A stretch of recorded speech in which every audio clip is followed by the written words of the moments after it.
sangre y poder.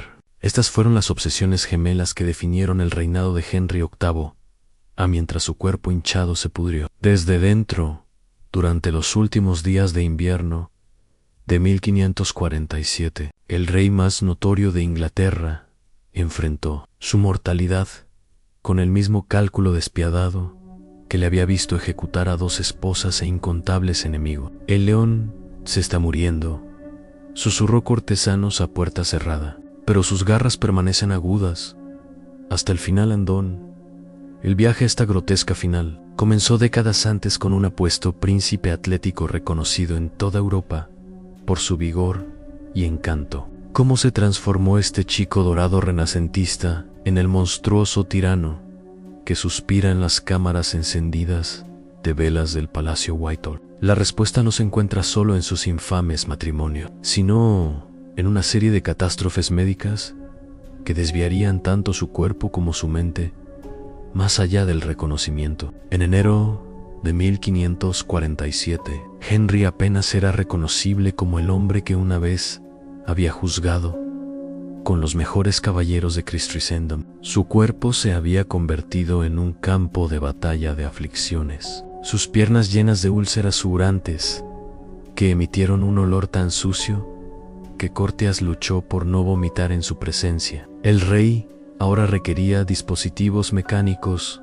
para mover su enorme granel, lo que algunas cuentas sugieren que se había ampliado a casi 400 libras. Su rostro, una vez guapo, se había distorsionado e hinchado. Los ojos se hundieron profundamente en la carne que había tomado un tono amarillo enfermizo. Los médicos reales habían agotado su limitado arsenal de remedio. La sangre, las mezclas de hierbas y las oraciones resultaron inútiles contra el cóctel de dolencias que consumían su soberano. La mayoría de los historiadores modernos creen que Henry sufrió de diabetes tipo 2, gota y posiblemente osteomielitis, una dolorosa infección ósea que explicaría la agonía crónica en sus piernas. Más preocupante fue el deterioro mental del rey. Su temperamento legendario se había agravado en episodios de rabia explosiva, intercalados con periodos de letargo confuso. Sin embargo, incluso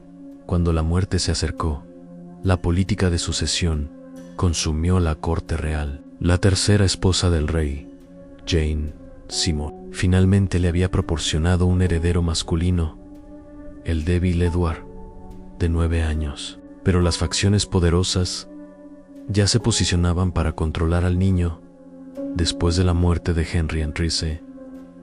La facción católica conservadora, dirigida por el duque de Norfolk, compitió contra los protestantes reformistas bajo Edward Seymour, tío del joven príncipe. Henry, paranoico hasta el final, estaba muy consciente de estas minaciones, firmando órdenes de ejecución, incluso mientras luchaba por sostener un bolígrafo. La salud del rey en rápida decadencia sigue siendo uno de los secretos más cuidadosos del reino. Las proclamaciones reales continuaron describiendo a Henry como granizo y cordial, mientras que la realidad contó una historia muy diferente. Los que se permiten en la habitación real de enfermos encontraron una escena de macabra: la inmensa cama real cubierta de telas oscuras, el olor enfermizo de la decadencia apenas enmascarado por incienso ardiente, y en el centro la forma montañosa de un hombre que alguna vez simbolizaba el vigor de Inglaterra misma. Los trabajadores del palacio susurraron de oír los gritos del rey que se eco a través de los corredores de piedra de Whitehall. Las úlceras de las piernas de Henry le causaron un dolor tan insoportable que incluso el más mínimo movimiento podría desencadenar los paroxismos de agonía. Sus médicos aplicaron picus que contenían todo, desde cebollas hervidas hasta cráneo humano en polvo, recursos desesperados que solo añadieron a su sufrimiento. Más eficaz fue la aplicación liberal del opio, que emborrachó el dolor del rey, pero nubló aún más su mente deteriorada. El tormento psicológico coincide con el físico. Henry había sido el hombre más temido en Inglaterra.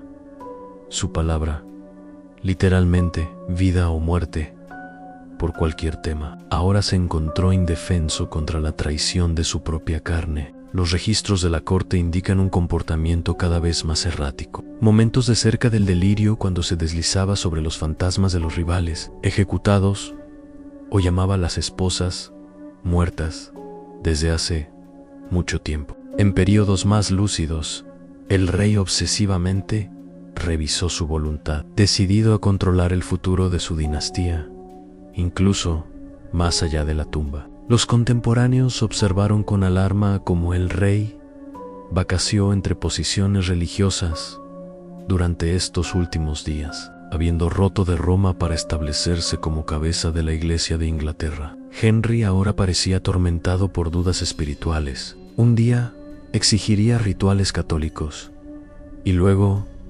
reafirmaría principios protestantes al siguiente. Su capellán personal registró cómo el rey despertaría en terror de pesadillas, afirmando haber visto las caras de Thomas More en Berlín y otras víctimas de su reinado, parado a los pies de su cama, en juicio silencioso. La inminente muerte del rey creó un peligroso vacío de poder que sus cortesanos se apresuraron a llenar. El consejo privado se fracturó en facciones competidoras, cada maniobra para asegurar posiciones ventajosas en la próxima regencia. Thomas Howard, Duque de Norfolk, que había sobrevivido a décadas de intriga judicial, ahora se encontró más allá de maniobra de la facción protestante. En una muestra final de la duradera falta de crueldad de Henry, Norfolk fue condenado a muerte por traición en el nombre del rey moribundo, aunque finalmente sobreviviría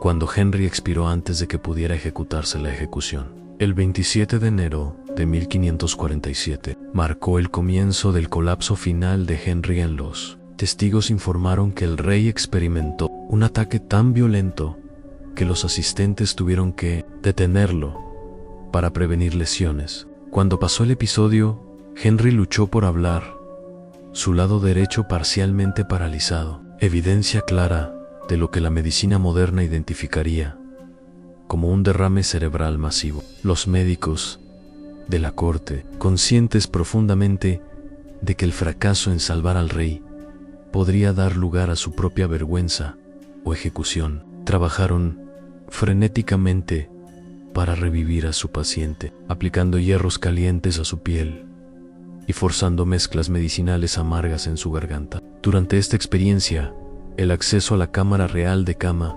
permaneció estrictamente controlado por el asesor más confiable de Henry, Thomas Cranmer, el arzobispo de Canterbury. Este secreto sirvió a un propósito práctico más allá de la mera dignidad. Las noticias de la inminente muerte del rey podrían desencadenar, agarrar el poder prematuro o incluso invasión extranjera. Cranmer aseguró que solo se permitiera la entrada a los asistentes más esenciales, y cada uno de ellos juró silencio absoluto respecto de la condición del monarca. Incluso la reina Catherine Parr, sexta esposa y sobreviviente de Henry, fue mantenida a distancia durante determinados periodos críticos. El rey se desvaneció hacia adentro y fuera de la conciencia.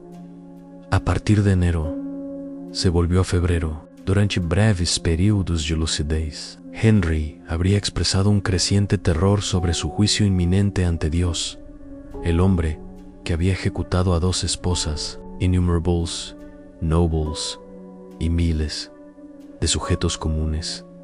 Ahora enfrentaba su propia mortalidad con cada vez más temor. Según el diario de un asistente, el rey fue escuchado murmurar oraciones y rogar perdón en su sueño, un contraste claro con el inquebrantable autócrata que había reformado el paisaje religioso de Inglaterra a través de una fuerza de voluntad. Los registros de la corte revelaron las extraordinarias medidas adoptadas para preservar la dignidad restante de Henry en estos últimos días. Cómo fallaron las funciones corporales. Los equipos de sirvientes trabajaron en turnos para gestionar las tareas cada vez más desagradables de limpiar y mover el cuerpo real masivo. Las úlceras en sus piernas habían crecido tan severas que el hueso era visible a través del tejido necrótico. El hedor se volvió tan abrumador que los pañuelos, perfumados, se convirtieron en accesorios esenciales para cualquiera que entrase en la cámara real, y las ventanas se abrirían a pesar del frío invierno cada vez que el rey perdió la conciencia. Para el 27 de febrero, incluso el elaborado pretexto de que el rey podría recuperarse ya no podía mantenerse en los círculos judiciales. El arzobispo Crown fue convocado urgentemente a la Cámara Real. A medida que la respiración de Henry se hizo cada vez más laboriosa, los relatos contemporáneos describen cómo se le pidió al rey, incapaz de hablar, que apretara la mano de Cranmer si colocaba su fe en Cristo en lugar en las ceremonias religiosas que había valorado una vez. Henry habría exprimido con su fuerza restante antes de deslizarse en su coma final. Un detalle conmovedor, a menudo citado por los historiadores protestantes como evidencia de una conversión en lecho de muerte. El rey murió antes del amanecer el 28 de enero de 1547. Incluso en la muerte, la enorme presencia física de Henry dominó la Cámara Real. Su cadáver es un monumento grotesco al exceso y al sufrimiento. La causa oficial fue registrada simplemente como decadencia natural, aunque el análisis médico moderno sugiere una combinación letal de insuficiencia cardíaca, sepsis por heridas infectadas y complicaciones de la diabetes tipo 2. Probable, más notable que la muerte misma, fue la extraordinaria conspiración del silencio que siguió a medida que el Consejo Privado suprimió las noticias durante 3 días completos, mientras consolidaba el poder alrededor del joven Edward VI. Este retraso resultó crucial para establecer una transición sin problemas de poder. Mientras el cuerpo de Henry se enfriaba en su cámara, Edward Seymour, conde de Hertford y tío al nuevo rey, se movió con una eficiencia despiadada para asegurar el control. Se celebraron reuniones secretas, se aseguraron fortalezas clave y potenciales rivales neutralizados antes del anuncio público de la muerte de Henry, el 1 de enero, cuando las campanas de Londres finalmente dijeron que marcaran el fallecimiento del monarca. Edward Seymour ya había sido nombrado Lord Protector y Duque de Somerset, efectivamente gobernando Inglaterra en nombre de su sobrino. La disposición de los restos de Henry presentaba desafíos únicos que revelan mucho sobre las prácticas funerarias de Tudor y la condición física del rey al morir. Los registros de la corte documentan que el cadáver real comenzó a descomponerse con una velocidad alarmante, probablemente debido a las infecciones avanzadas que ya están presentes. Embalmer trabajó frenéticamente para preparar el cuerpo, eliminando órganos internos y llenando las cavidades con hierbas y conservantes fragantes. Incluso estos expertos fueron conmocionados por el estado de los órganos internos de Henry, en particular su hígado enfermo y su corazón engrandecido. El ataúd de Henry requería una construcción especial para acomodar su enorme circunferencia, al parecer midiendo casi el doble de ancho de un ataúd de nobles estándar. El peso requería una cerveza reforzada y una cerveza adicional para el transporte. Durante el yacimiento en el estado de Whitehall, los testigos informaron que el ataúd líder se dividió bajo presión de gases que se construían dentro del cuerpo descomponiente, filtrando líquidos en el suelo de la capilla. Este detalle del macabre estaba precipitadamente encubierto, pero las cuentas sugieren que los perros lamidos en la filtración, creando una grotesca indignidad final para un rey obsesionado con la majestad. La procesión funeraria al castillo de Windsor el 16 de febrero proporcionó al régimen Tudor una última oportunidad para mostrar el poder de Henry, incluso en la muerte. Los caballos negros tiraron del ataúd masivo por las calles llenas de luto, mientras que los efigies representaban al rey como había aparecido en su primer lugar, que la figura hinchada que había convertido en St. la capilla de George en el castillo de Windsor. Henry fue echado a descansar junto a Jane Seymour, la única esposa que le había dado un hijo y heredero, y la única que había sido perdonada la experiencia de caer del favor real al morir de complicaciones de parto antes de que los afectos de Henry pudieran wane.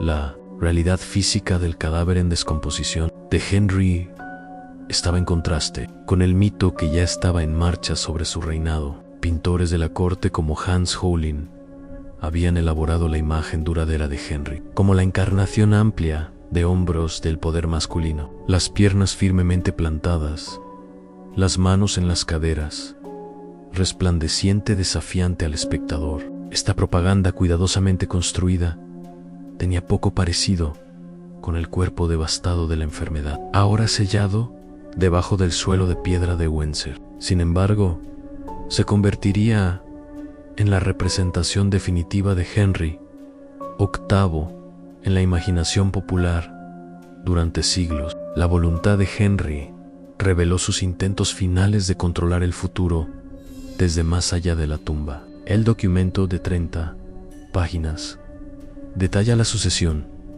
primero a Edward, luego a María, hija de su primera esposa Catherine de Oregon, y finalmente a Elizabeth, hija de Ana Boleyn. Esta línea clara de sucesión, aunque interrumpida por el reinado de 9 días de Lady Jane Grey, finalmente sería seguida exactamente como Henry especificó. El postuoso agarre del rey en Inglaterra se extendería a través de los 3 hijos, cada uno de los cuales gobernaría como monarca del TUDA antes de que la dinastía finalmente terminara con la muerte de Elizabeth, y en 6003 a más inmediatamente. Significativos fueron los arreglos de poder que Henry estableció para la minoría de Edward. El rey creó un consejo de regencia de 16 hombres que tenían la intención de gobernar colectivamente hasta que Edward alcanzó los 18 años. Este enfoque equilibrado reflejaba la desconfianza de Henry de que cualquier noble ganara demasiada influencia sobre su hijo. Sin embargo, su cuidadosa planificación fue rápidamente socavada mientras Edward Seymour sobrepasaba a sus compañeros consejeros a ser llamados Lord Protector. En los días de la muerte de Henry, la velocidad con la que los deseos de Henry fueron subvertidos demostró las limitaciones del poder de un rey una vez que la muerte quitó su temible presencia. El legado médico de los últimos días de Henry sigue fascinando a historiadores y médicos por igual. Sus síntomas han sido diagnosticados retrospectivamente como evidencia de todo, desde la sífilis hasta el escorbuto. Aunque la evidencia más convincente sugiere diabetes tipo 2, complicada por osteomielitis crónica, los registros médicos del rey revelan tratamientos cada vez más desesperados, desde la aplicación de palomas vivas cortadas a la mitad y colocadas en sus heridas de humedad, a mezclas experimentales de oro y piedras preciosas pulverizadas. Estos remedios caros pero inútiles reflejan tanto las limitaciones de la medicina tutora como las medidas excepcionales adoptadas para un paciente de la condición de Henry. Quizás lo más conmovedor fueron los efectos personales encontrados en las cámaras del rey después de su muerte. Entre las trampas esperadas de la potencia real, dagas joyadas, focas oficiales y correspondencia diplomática, los sirvientes descubrieron un pequeño pecho cerrado que contenía artículos más íntimos, un retrato en miniatura de Jane Seymour, un mechón de cabello que se cree que es de su madre, Elizabeth de York, y el libro de oración manuscrita de un niño, posiblemente perteneciente a Elizabeth, antes de la ejecución de su madre. Estos detalles humanizadores ofrecen una visión del hombre detrás de la monstruosa reputación, sugiriendo que, incluso a medida que su cuerpo y mente se deterioraban, Henry mantuvo alguna conexión con los lazos familiares y el sentimiento personal. La muerte del rey provocó reajustes políticos inmediatos que configurarían el destino de Inglaterra durante décadas. Las fuerzas conservadoras católicas que habían mantenido influencia. Durante los últimos años de Henry, se encontraron abruptamente marginadas como Edward de Seymour. Estableció una regencia decisivamente protestante. El arzobispo Cranmer, que había administrado los últimos derechos al rey moribundo, ahora acelera las reformas religiosas que Henry había abordado con más cautela. El primer libro inglés de oración común sería publicado apenas 2 años después de la muerte de Henry, empujando a Inglaterra más hacia la doctrina protestante de lo que el propio rey había pensado. La compleja posición religiosa de Henry, habiendo roto con Roma, manteniendo muchas prácticas católicas, creó un legado ambiguo que permitió a las facciones protestantes y católicas reclamarlo como suyo. Los reformadores protestantes enfatizaron su rechazo a la autoridad papal, mientras que los católicos señalaron su defensa de la transubstanciación y de la oposición a la teología luterana. Esta ambigüedad teológica alimentaría los conflictos religiosos a lo largo de los reinados de los 3 hijos de Inglaterra, como Inglaterra se asolaba entre el protestantismo radical, Powyow Edward, la restauración católica bajo María, y finalmente la Vía Media establecida por Elizabeth. La muerte del rey también marcó un punto crucial de inflexión en la propaganda del TUDAN tras elaborar la imagen de Henry como defensor de Inglaterra contra amenazas extranjeras y tiranía papal. Los publicistas reales ahora enfrentan el desafío de transferir esta autoridad a un niño de 9 años. Los retratos del joven Edward VI se hicieron eco deliberadamente de la postura icónica de su padre, que representaba al niño con la misma postura, de piernas anchas y expresión desafiante que había caracterizado los retratos más famosos de Henry en las ceremonias de la corte. Enfatizan la continuidad con los cortesanos que se requieren para inclinar ante el trono vacío de Edward, con la misma reverencia que le habían mostrado a su padre. Más allá de la esfera política, la muerte de Henry reverberaba a través de la vida cotidiana, a través de Inglaterra. Durante casi 4 décadas, había sido la encarnación de la autoridad real. Su personalidad y caprichos configuran directamente la gobernanza hasta el nivel local. Su fallecimiento creó un vacío psicológico, tanto como un aspecto político. Los registros parroquiales de principios de 1547 revelan una ansiedad generalizada sobre el futuro, con un aumento de los informes de sueños proféticos, presagios celestes extraños e incluso presuntos fantasmas. Para una población empapada en simbolismo religioso, la muerte de un rey dominante inevitablemente llevó subtonos apocalípticos. Las reacciones internacionales a la muerte de Henry revelaron la compleja posición que Inglaterra ocupa ahora en la escena europea. El embajador francés informó de que el rey Francisco II realmente lloró a su querido hermano de Inglaterra, a pesar de sus repetidos conflictos. El emperador Charles V, sobrino de Catherine de Aragón, evaluó de manera más pragmática las implicaciones estratégicas, preguntándose si Inglaterra bajo un rey infantil podría ser vulnerable a la invasión o alianza. El Papa Pablo III, que había excomulgado a Henry una década antes, habría ofrecido una misa para el alma del rey, un gesto diplomático que reconoció la importancia de Henry, al tiempo que reafirmaba la afirmación católica de su destino espiritual. El espacio físico donde murió Henry, sus cámaras privadas en el Palacio White, se acusó de importancia histórica casi inmediatamente. Los cortesanos reportaron renuencia a entrar en las habitaciones donde el rey había sufrido sus agonías finales, con rumores de sonidos extraños y puntos fríos inexplicables que alimentaban temores supersticiosos. El joven Edward VI se habría negado a dormir en la cama de su padre, insistiendo en que se prepararan nuevas cámaras. Estas secuelas psicológicas refleja el impacto traumático de la muerte de Henry en aquellos que habían presenciado su declive, muchos de los cuales habían dedicado sus vidas a anticipar y satisfacer sus impredecibles demandas. El caso médico de Henry representa una de las muertes reales más bien documentadas de la historia, proporcionando valiosas ideas sobre las prácticas médicas del TUDA. Sus médicos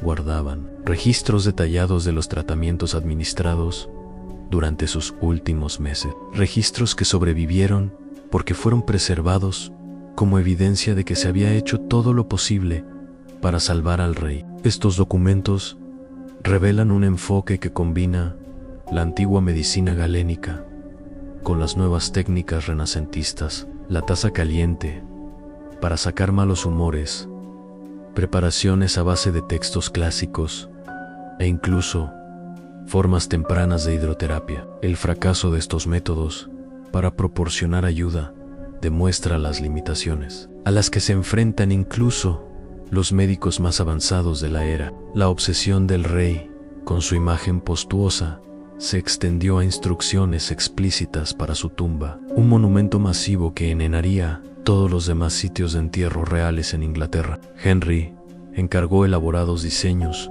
con 40 figuras de bronce de tamaño natural y una estructura central, torrente cubierta con una estatua ecuestre de sí mismo. Este gran plan reflejaba tanto su ego como su ansiedad sobre cómo lo juzgaría la historia. Irónicamente, el proyecto masivo permaneció inacabado debido a las limitaciones financieras, y las cifras de bronce previstas fueron finalmente derretidas durante la Guerra Civil Inglesa, un desarrollo que habría enfurecido al rey consciente de la imagen. En las inmediatas secuelas de la muerte de Henry, se vio una prisa para asegurarse o distanciarse de su legado. Los cortesanos que habían caído de favor durante sus últimos años emergieron de esconderse, mientras que otros, que habían disfrutado de su patrocinio, revueltos para establecer nuevas relaciones de protección. Los archivos contienen correspondencia conmovedora de los sirvientes reales.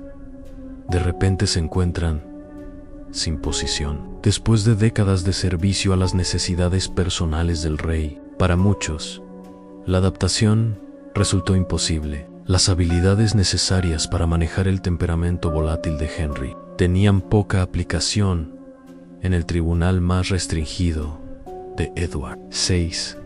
Algunos antiguos favoritos se suicidaron en los meses siguientes a la muerte del rey, incapaces de navegar por los rápidos cambios de poder. Quizás lo más importante es que la muerte de Henry marcó el comienzo de una transición crítica en la gobernanza inglesa, de la gobernanza por un monarca absolutista cuyo personal dominó la política a formas más colaborativas de compartir el poder entre la corona y la nobleza. Edward Seymour, como Lord Protector, carecía de la intimidación de Henry y confiaba más en la aprobación del Consejo. Este cambio, aunque temporalmente revirtió durante el reinado de María, estableció precedentes para la limitación del poder real que se desarrollaría más bajo Elizabeth y, en última instancia, contribuyendo a la evolución constitucional única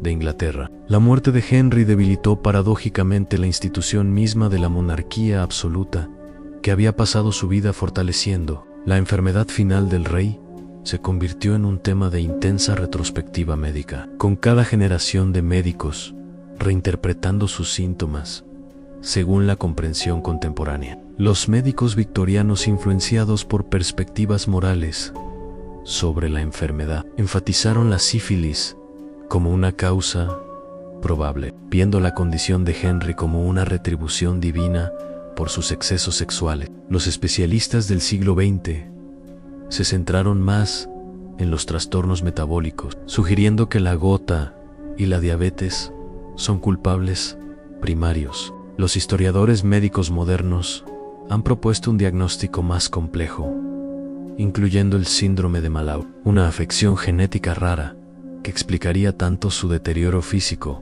como sus cambios psicológicos, y la encefalopatía traumática crónica resultante de múltiples lesiones de juguete en su juventud.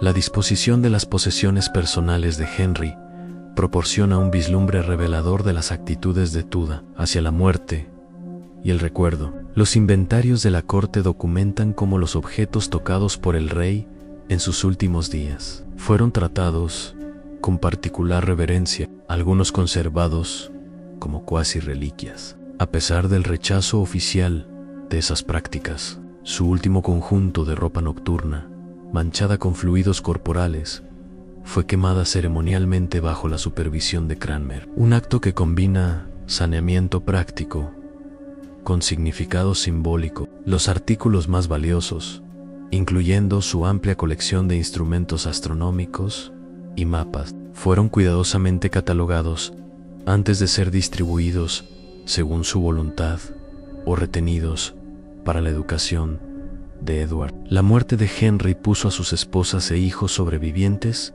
en posiciones precarias, requiriendo una cuidadosa navegación de la política judicial. Catherine Parr, su viuda, mantuvo un duelo público digno mientras se movía privada con una velocidad notable para casarse con su verdadero amor. Thomas Seymour, un sindicato que había aplazado durante la vida de Henry and Edward, de 9 años, ahora rey de nombre, pero fuertemente controlado por sus tíos, Seymour, registró la muerte de su padre con un destacamento inquietante en su diario. El embajador del emperador fue ordenado que volviera a casa el 4 de enero. Al morir el rey, mi padre, cuya alma recibió perdón, la entrada formal, sin motivos, sugiere la limitada relación personal entre padre e hijo. Mientras tanto, las hijas de Henry enfrentaron sus propios retos en el nuevo régimen.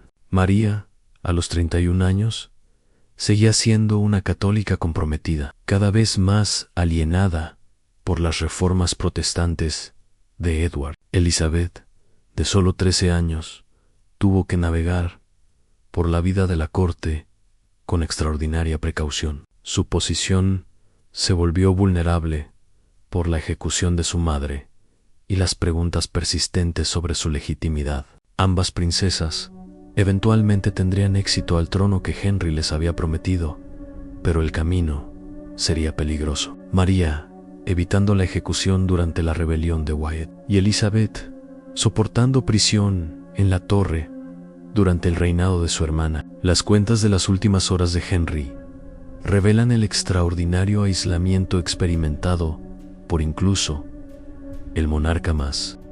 Los registros contemporáneos sugieren que Henry enfrentó su fin en soledad esencial, separado de los demás por su estatus real y por la naturaleza única y personal de la muerte misma. Arzobispo Cranmer, intentando consuelo espiritual, al parecer recibió poca respuesta más allá de esa última exprimición de mano. El rey, que había ordenado la obediencia absoluta a través de su reino, se encontró finalmente viajando más allá de sí mismo, un recordatorio conmovedor del gran poder nivelador de la mortalidad. El año siguiente a la muerte de Henry reveló lo minuciosamente que su personalidad había dominado la gobernanza inglesa. Los registros administrativos muestran un atraso de decisiones que habían esperado su atención personal. Muchos de los asuntos que podrían haber sido resueltos por los subordinados, pero fueron elevados a la decisión real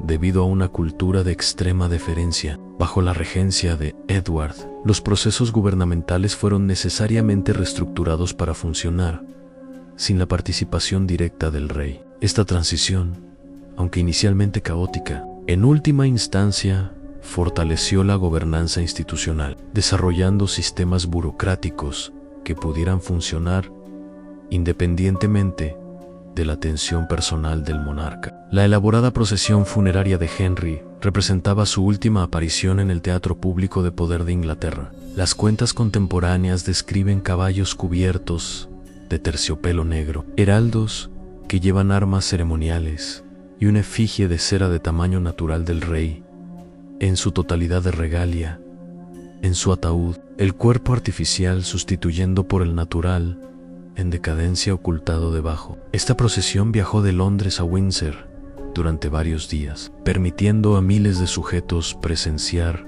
esta última manifestación de majestad de Túter. La coreografía cuidadosa reflejó la profunda ansiedad por la transición política, utilizando Rituel para reforzar el mensaje de que mientras el rey pudiera morir, la monarquía soportó.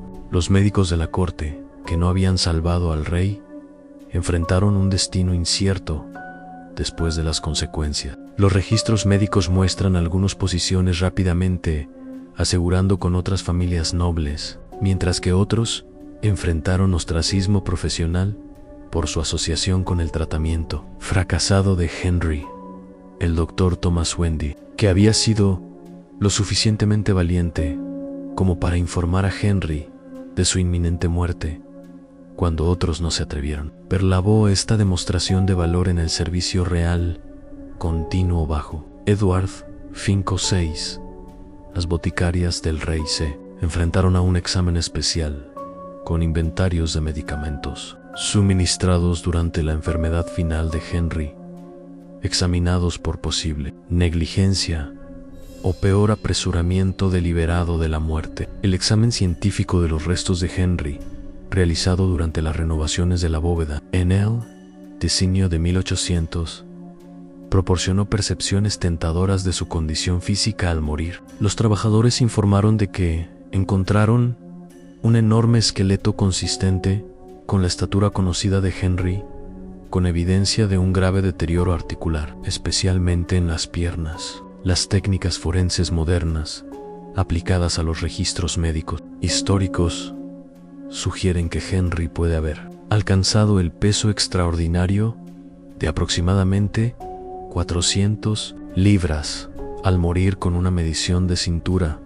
superior a 50 enero. Esta extrema obesidad, combinada con una mala circulación en sus piernas y las heridas abiertas descritas en las cuentas contemporáneas, habrían creado condiciones ideales para la sepsis que probablemente contribuyó a su muerte. Quizás la mayoría reveladora sobre los últimos días de Henry es lo que nos dicen sobre las limitaciones del poder. El rey, que había reformado el paisaje religioso de Inglaterra, ejecutó con impunidad reinas y nobles y construyó una marina que finalmente gobernaría los océanos del mundo. Se encontró completamente indefenso contra el deterioro de su cuerpo. Los registros de la corte describen episodios de Henry que se enfurecen contra sus médicos, exigiendo que restablezcan su salud a través de una fuerza de mando real. Este desafío inútil contra la realidad biológica revela la paradoja central de la monarquía absoluta, la inevitable vulnerabilidad de incluso el cuerpo humano,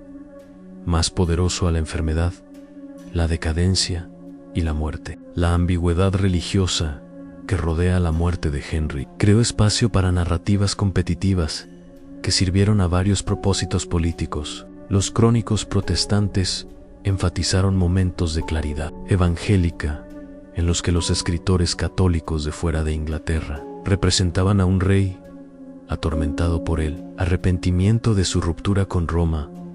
En realidad, la evidencia sugiere que Henry mantuvo su posición religiosa característica hasta el final, aceptando a sí mismo como jefe supremo de la Iglesia inglesa, mientras rechazaba doctrinas protestantes clave. Esta compleja postura teológica, esencialmente católica, en ceremonia pero rechazando la autoridad papal, reflejaba la tendencia del rey a reformar las instituciones alrededor de sus necesidades personales, en lugar de conformarse a los estándares externos. Las consecuencias económicas de la muerte de Henry se extienden mucho más allá de los círculos judiciales. Los registros financieros indican que el nuevo gobierno de regencia heredó un tesoro gravemente agotado y una moneda degradada, el resultado de las costosas guerras extranjeras de Henry y el gasto personal. Por algunas estimaciones, Henry gastó el equivalente moderno de 200 millones en palacios solamente durante su reinado. Esta crisis financiera obligó a Edward Seymour a continuar la polémica política de Henry de vender tierras monásticas, acelerando una de las mayores transferencias de propiedad en la historia inglesa. Las ondas económicas de la extravagancia de Henry contribuirían a la inflación y a la agitación social a lo largo de sus reinados. El declive físico de Henry sirvió como una potente metáfora para los observadores contemporáneos, muchos de los cuales consideraban el cuerpo del rey como simbólico de la nación misma. Así como la teoría política medieval había presentado al monarca como la cabeza del cuerpo político, los escritores de Tudor interpretaron la carne en decadencia de Henry como emblemática de una corrupción más profunda dentro del reino. Los sermones sobrevivientes de 1547 muestran a los predicadores dibujando paralelos explícitos entre las piernas infectadas del rey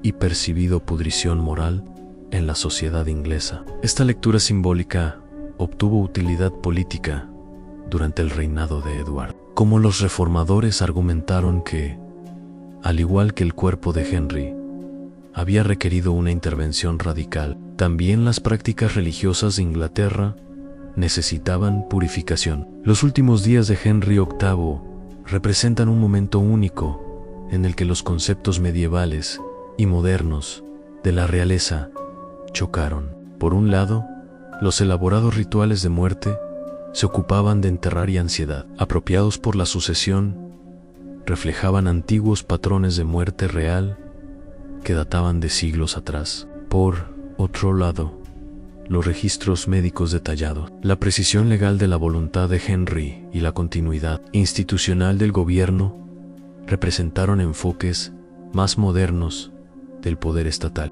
Henry murió así, rodeando dos épocas. El último rey inglés que ejerció una autoridad verdaderamente medieval, pero también un monarca que había sido pionero del aparato estatal burocrático que definiría la gobernanza futura, lo que en última instancia hace que la muerte de Henry VIII sea tan convincente.